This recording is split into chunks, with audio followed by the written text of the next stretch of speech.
right, everyone. Thanks for tuning into the Sports Card Therapist, where I give you a behind the scenes look at my hobby hustle and sprinkle in some self care and wellness on top of that. I'm Rob Gerard, your Sports Card Therapist. And whether if you're listening on iTunes, Spotify, or watching on YouTube, welcome to the podcast. Wow.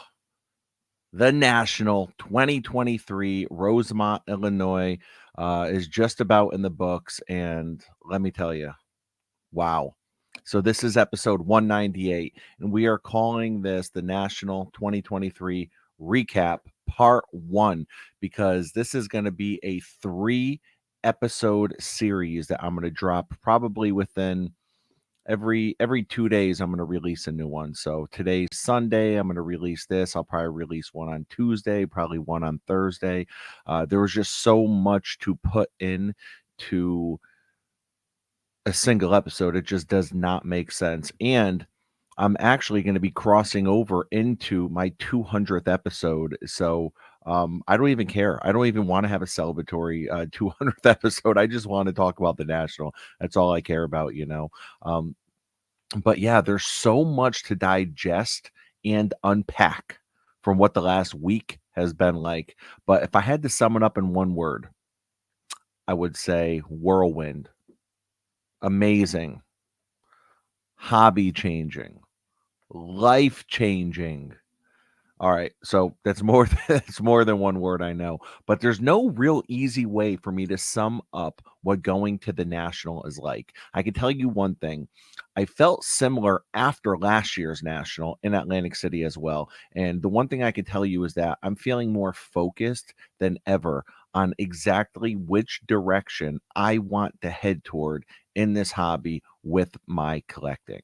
That's really all it comes down to with my collecting. What do I want to do? What direction do I want to go in? What players do I really want to hone in on? And it's the National, the Hobby Super Bowl, the Hobby New Year, Rosemont, Illinois. And I'll go on record and say it, but I think it should be in Rosemont every year. Every year. And I'm going to get into that over the next couple episodes as to why I think that. But I don't even think there should be another option. It's crazy because you would think that a huge event like this, yeah, like why not spread it around, right? Why not spread it around and hit all different parts of the country as long as they can handle the size and the capacity of the people that are going to be there. But Rosemont truly has everything, and everything is really within walking distance. So, you know, just being able to see so many friends in the hobby in a like every person, not every person, right? A lot of people didn't go. I realize that. And there were a lot of people I missed that I would have loved to have seen this year that did not go. But to see so many friends at a single event, it's unlike anything I can really think of, you know? And I think that's the reason why wedding days are like when you get married. Before I had kids, I look back on it, and up to that point, my wedding day was probably the greatest day of my life, right? I mean, obviously, you know, you're exchanging vows and hopefully tying the knot with the love of your life.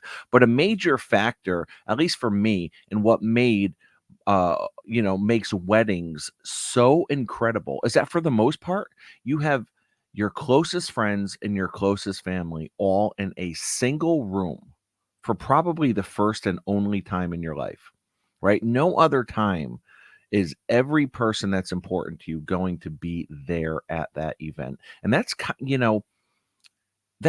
of what it felt like at the National. Now, like I said, obviously there's some people that I know of that I'm like, oh man, I wish they could have went. They weren't there. But when you have so many people in one room. It's just incredible, you know. And when it comes to this hobby, I know that not everyone could go to the National. So if a lot of you were unable to go for whatever reason, I'm sorry that you missed it. Sometimes people just choose not to go. I think the point I'm trying to make is that at the National, you have most of the people in the hobby that you spend 365 days a year talking to, investing investing emotionally and time in these relationships that we have, right? You have them all under one roof all of a sudden.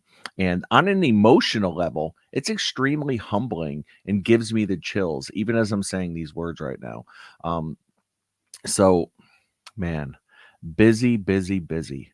the great thing about the National is that from the moment you wake up until about 5 or 6 p.m., you know that really 99% of everything is going to be happening right at the convention center. And that's because that's where the cards are, right? We're there for we're there for the people, we're there for the cards, but that's where the cards are. So, I know I definitely got invited to a bunch of different events, like, have lunch here, come to this lunch and go to that lunch, and like different things that are maybe outside of the convention center, maybe even within walking distance or short Uber ride away. But you know, I'll speak for myself. I'm not looking to leave the convention center for any reason, unless it's maybe to grab a quick lunch, right? Like a quick walking distance kind of lunch thing, because the lunch options are not the greatest at the convention center. But other than that, you're going to be inside the convention center. That's where all the people are. That's where all the cards are. So chances are you're going to be there walking around, looking at cards with friends. Um, And I think the difficult thing can be when you're doing that is trying to schedule and prioritize who you're actually going to meet and spend time with, right? So there's like this balancing act of either text messaging or DMing each other saying, "Let's meet up here, let's do this, let's get together, let's grab a bite, let's do this." But really just walking around, very few places can you go to where you look at your watch, it's 10 a.m., and the next time you look at your watch, it's 5 p.m., and you're like, "I cannot believe I just spent 7 hours walking, talking, meeting people, looking at cards. I haven't had a single thing to drink. I haven't had a single thing to eat, um, and I haven't even sat down." I never looked at my phone. I never looked at my watch. Maybe I pulled out my phone to comp something, right? But it's like, unbelievable. And those are the moments, right? Those are the moments. Those are the incredible moments when you're there with friends and you're there with hobby friends, where lifelong memories are going to be made. And I'd love to get people's feedback on this, but it definitely felt like there was less screaming and less sirens going off than I've seen in the last few nationals. And which, listen, I could have just missed it. It could have been there subconsciously. I could have just like blocked out all the BS, uh, you know, kept it strictly about cards. I'm not sure, but I felt like I did hear less like antics, and whenever you do hear it, it's usually from breakers. It's from people that are breaking products, and they're like, they're either A, they get a big hit, or B, they're on some little cheap microphone headset trying to get people, "Guys, let's get the volume up." Ah! People are screaming. Like, that's cool. I know there's a segment of the hobby for that. That's not me. But that's cool. Like, I'm fine with that. But it felt like there was like less of that, which in my mind was kind of cool. I appreciate it anyways. So, and I also felt like I saw less people with cameras and microphones, which is awesome. It was just more people looking at the cards, more people buying cards, more people taking their time to figure out exactly what they want. Um, like I said, I could have missed it. I don't know. I didn't bring a camera. I didn't have a camera following me around. Um, just I don't know. And I'm not knocking anyone that did. I know for me, I just I wanted to be in the moment as much as I can. And that's not to say that I might not ever like, have a camera with me.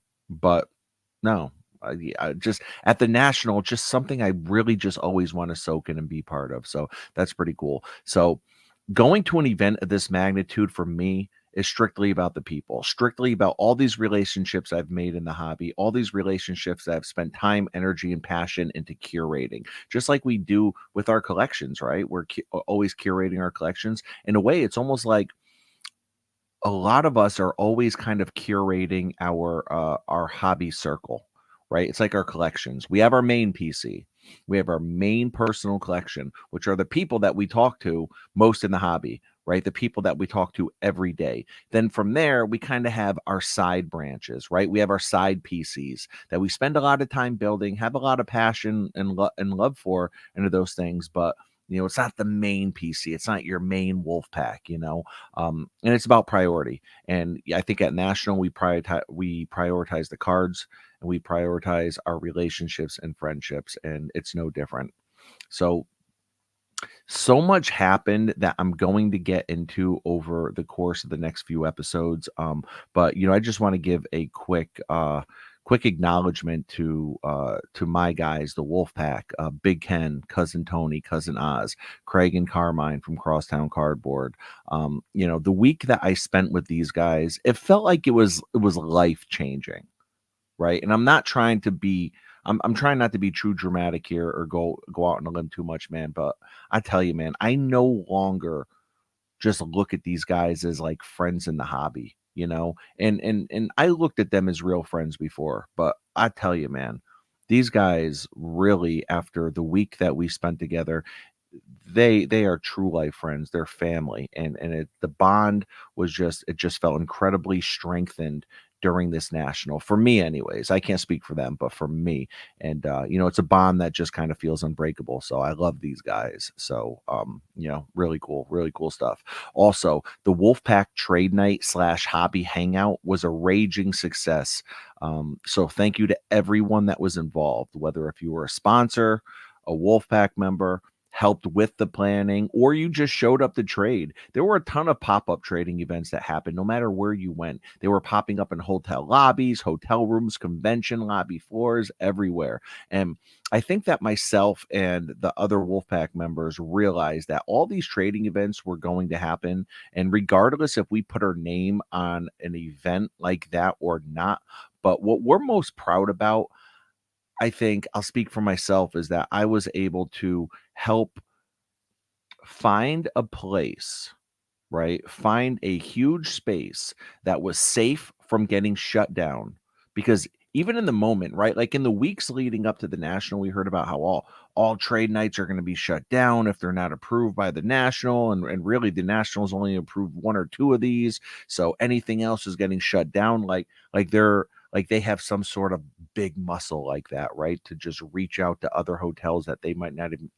I don't know. The whole thing rubbed me the wrong way. Then they tried to backpedal on it, and I think they kind of ended up with egg on their face because they realized, like, kind of like how corny they were being. I don't know. That's just my 2 cents. But what we felt really good about was we knew that we were planning this event, the Wolfpack Trade Night, at a place where it was out of the Nationals' reach. They couldn't touch us even if they wanted to. So we wanted to find a huge space that was safe from getting shut down and provide it to anyone that wanted to come and just wanted to go and trade and hang out, right? We provided a place that had plenty of tables, plenty of seating area, whether if it was on the floor or chairs.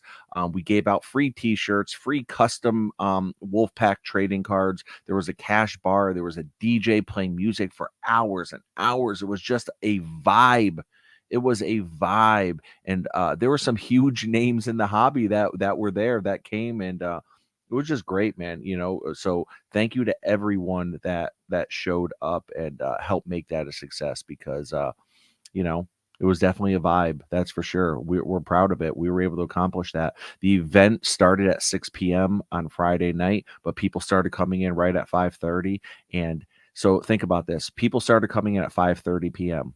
At 1:30 a.m., we all went upstairs to go to sleep. There were still hundreds of people down there. There were still hundreds of people in the room that we had as the Wolfpack trade night because other places that night were getting shut down. Other places. So I guess so at the Hyatt, no, at Lowe's, sorry, at Lowe's, which was next door, they were just having like pop-up trade nights, like basically like nothing organized, but everyone was kind of meeting there. That ended up being like one of the main meeting hotels to just hang out at.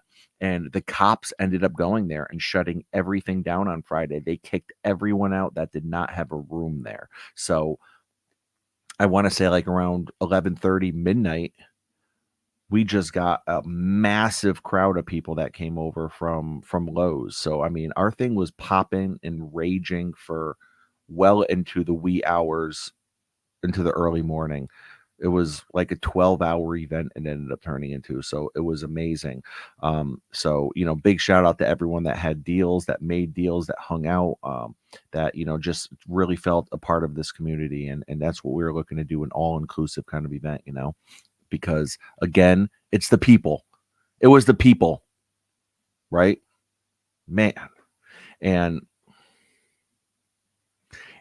like for me, like the hundreds, if not thousands of people that I've talked to through DMs over the last year, coming up, introducing themselves, right? It was being able to see a lot of my vintage family at the event. We had a vintage meetup that we did Thursday night. We did a big vintage meetup, some big names, some big collectors, even small names and small collectors that are all part of our vintage chat, all showed up. Um, we had a great time doing that. I was able to see Nate, who is at in Cardboard Veritas, there with his son, having an incredible time. I was able to see Matt, my guy at 1956 Topps Guy, get one of the most incredible pieces of card art that I've ever seen that included an authentic Ernie Banks cut autograph. And I don't want to make it seem like I'm like name dropping. Like I just have some of the most incredible relationships with people in the hobby, other content creators, influencers. I was able to see just like give them a big hug. Right. And I don't mean like a nice handshake or like a quick dap or like, how you kind of lean in and like hit shoulders for a second. Hey, how you doing? I mean, like walking around the table, like, making room, going over there and just giving them a big bear hug, like embrace. You know what I mean? I was able to do that with guys like Jeremy Lee, Adam, Real 27 guy, Chris Hose from Card Ladder, who I've met so many times before, but it was great to see him and Christina, Dustin, Sports Cards dad. And, it's like, I saw plenty of other people there too, but those guys that I just mentioned now, Jeremy, Adam, Chris, Dustin, these are guys that I'm in contact with almost daily, right? Like almost daily. Those are guys who I have conversations with like on the phone. We pick up the phone, we talk on the phone, we FaceTime, we're exchanging messages daily. So to see those guys amongst all the other ones that I see and talk about and saw in person, it was amazing. Right, Adam Wise, who's a Wise Guy Sports Cards, been a big part of the PWCC show. I was able to meet him in person, meet him and his wife. Meeting Iowa Dave finally in person, who, by the way, Iowa Dave comes up to me and gifts me a Mickey Mantle on card auto that he obtained 38 years ago as a kid. I refused to take it. I said, Dave, dude, I love you, Dave, man. I appreciate the gesture more than I can even say. I cannot accept this. I cannot accept this. And he went into this story, talked about how he obtained it. He was a kid, 1985. And I said, I can't take this. And he said, I have no emotional connection to it, Rob. You are a Mantle fan. Your father was a Mantle fan. Like, this belongs to you. Dude, what can I say? I just said thank you so much, Dave. So it was things like that, Jake 90s b-ball cards, who always gifts me John Stockton cards when I see him. Um, um, I'm forgetting. I want to say it was Calvin B cards that gifted me all these Eli Manning cards, silver prisms, numbered cards. I was in awe. I'm like, what is going on? I just want to say thank you. Just want to say thank you. Of course there were plenty of deals made, cards picked up, cards moved, negotiations. I'll get into all those details of all the other things over the next few days. But in this episode, I just really wanted to highlight, I think, the people aspect, the relationships aspect, because for me, that was the highlight. The highlight was the people. The highlight was the relationships. The highlight was being able to see each other and just say hello, handshakes, hugs. I hugged more grown men in the last week than I would care to say. But seriously, so yeah, it was great, And before I wrap up, the last thing I just want to say real quick was, you know, I I love Big Ken, man. I love Big Ken from Sports Card Lessons, so I just want to say thank you to him for helping secure the space and getting us such great space to set up at the National. But I was talking to him and I told him, I said, I don't think I want to set up next year in Cleveland. I don't think I want to set up next year. Um, or at least have any kind of big inventory, maybe just one showcase with stuff priced. That way I can just walk the show. That way I can just walk the show for 4 or 5 days and really just soak it in and really truly see everything. Also, at the Wolfpack trade night, I had a gentleman who owns a venue in Cleveland, right next to where next year's National is going to be, and he already offered to be the host of next year's Wolfpack trade night. So walked right up to me at the trade night, talked to the other Wolfpack members, and so yeah, next year, Cleveland, we're doing another trade night, so that's a beautiful thing. So the next episode that I will be dropping, it'll be part two of the 2023 National, be discussing more details about the show, all the events, everything else that took place, everything I saw, the good, the bad, and the ugly. And I guess that's it, guys. I hope you enjoyed this episode, though. Great, great, great time. Had a phenomenal time. I just really wanted to record an episode, get it out there, and just talk about how incredible it was from, you know, being able to go there. So thank you again very much, guys. And like I always say, take care of yourselves and your collection. Have a good one.